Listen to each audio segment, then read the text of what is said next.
ஒரு முறை பீஜப்பூரிலிருந்து ஒரு முகமதிய செல்வந்தர் தன் குடும்பத்தோடு பாபாவை தரிசிக்க வந்திருந்தார். அருகில் இருந்த நானா சாஹிப் எழுந்து போக முயற்சித்தார். பாபா இரு என்று செய்கை செய்தார். கோஷா பெண்கள் முகத்திரையை நீக்கி வணங்கிவிட்டு பின்னர் முகத்திரை போட்டுக்கொண்டனர். அதில் ஒரு பெண் மிகவும் அழகாயிருந்தால் நானாவின் மனம் குழம்பியது. அவர்கள் சென்றதும் பாபா நானாவிடம், ஏன் அஞ்சுகிறாய்? நான் தடுத்திராவிட்டால் இந்த கலக்கமில்லையே என்று நினைக்கிறாய். செடியில் பூக்கும் மலர்களை யார் வேண்டுமானாலும் பார்த்து ரசிக்கலாம், தப்பில்லை. ஆனால் கசக்கி முகரவோ பறிக்கவோ முற்பட்டால்தான் தீமை விளையும்.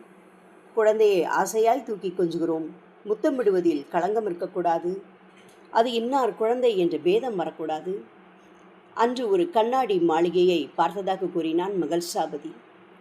அதை லட்சக்கணக்கானவர்கள் பார்ப்பதால் அதன் புனிதம் கெடுவதில்லை. அதை அடித்து நொறுக்க வேண்டும், ஏமாந்தால் எதையாவது அபகரித்து கொள்ள வேண்டும் என்ற எண்ணம் வரலாம் என்று கண்களுக்கு திரையிடுவது முட்டாள்தனம். மனதை நம் கட்டுப்பாட்டிற்கு கொண்டு வருபவன்தான் திறமைசாலி. குழந்தை திடீரென தெருவில் ஓடும், அதற்காக தெருவில் போக்குவரத்தையால் நிறுத்த முடியும்?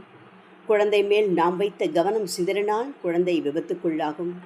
அதற்காக குழந்தையை வெளியே அழைத்து செல்லாமல் வீட்டுக்குள் பூட்டி வைப்பது சரியா என்றார் பாபா. அருகில் இருந்த மகள்சாபதிக்கும் ஷாமாவுக்கும் பாபாவின் பேச்சு புரியவில்லை. அப்புறம் நானாவிடம் விசாரித்தனர். நானா தன் மன அலைச்சலுக்கு பாபா விளக்கமளித்ததாக கூறினார்.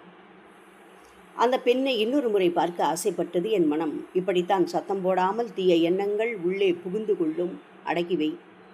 அதிக இடம் கொடுக்காதே, வைரஸ் கிருமிகள் மாதிரி பல்கி பெருகிவிடும். இது தவறில்லை என்று மனம் தாஜா செய்யும் என்கிறார் பாபா என்று ஒளிவு மறைவில்லாமல் நண்பர்களுக்கு விளக்கமளித்தார் நானா சாஹிப் சாந்தோர்கர். இல்லற அனுபவமே இல்லாத சாயி எத்தனை நளினமாக உணர்ச்சிகளை புரிந்து கொண்டிருக்கிறார் என்று அவரது அடியார்கள் அதிசயித்தனர். திரு பலராம் சுரந்தர் பம்பாய் சாந்தா குருஸைச் சேர்ந்த பகாரே பிரபு இனத்தைச் சேர்ந்தவர். அவர் பம்பாய் ஹைகோர்ட்டின் வக்கீலாகவும் சட்டப்பள்ளியின் ஆசிரியராகவும் இருந்தவர். 1878 பிறந்தவர். துறந்த குடும்பத்தவருக்கு ஆன்மீக வழிபாடு அதிகம். பாபுஜி வாமன்ராவ் என்ற அவரது இரு சகோதரர்களும் ஷீரடி சென்று வந்த பிறகு பலாராமின் கடுமையான ஆஸ்மா குணமாக அவர் கண்டிப்பாக பாபாவை பார்க்க வேண்டும் என்று கூறினார். 1912 பலராம் சகோதரர்களுடன் ஷீரடி சென்றார். அவர்களை பார்த்ததும் 60 தலைமுறைகளாக நாம் உறவிலேயே பிறக்கிறோம் என்றார் பாபா. பலராமுக்கும் அதே உணர்ச்சி ஏற்பட்டது. பிறகு அவர்கள் குளித்து சாப்பிட்டு விட்டு மசூதிக்கு சென்றனர். பலராம் பாபாவுக்கு கால் பிடித்து விட்டார்.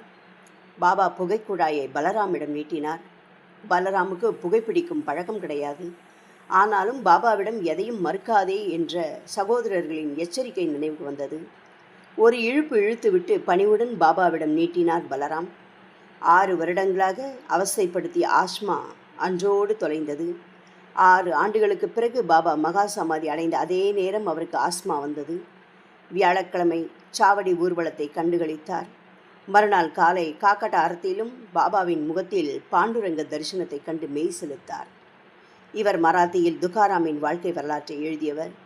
ஆனால் அது அவர் 1925 காலமான பிறகு 3 ஆண்டுகள் கழித்து அவரது சகோதரர்களால் பதிக்கப்பட்டது. ஓம் சாந்தி.